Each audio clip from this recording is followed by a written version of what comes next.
అధ్యాయం అర్జున విషాద యోగం. ధృతరాష్ట్ర పలుకు.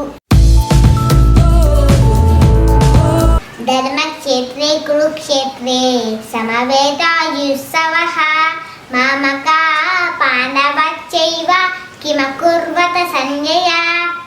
ఓ సంజయ, యుద్ధానికి సిద్ధమై ధర్మక్షేత్రం అనబడే కురుక్షేత్రమునకు చేరియున్న నా కుమారులను పాండు కుమారులను ఏమి చేశారు? సంజయ్ పలుకు.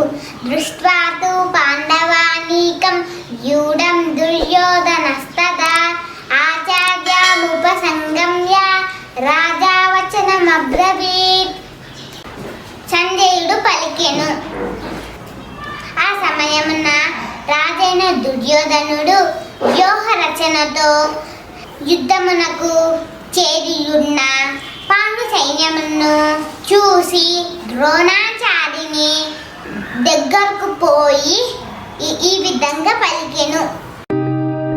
పచ్చేతాం పాండుపుత్రాణాం ఆచార్య మహతించము వ్యూఢాం ద్రుపదపుత్రేణాం తవ శిష్యేన ధీమత. ఓ ఆచార్య, బుద్ధిమంతుడైన మీ శిష్యుడును ద్రుపద పుత్రుడును అయిన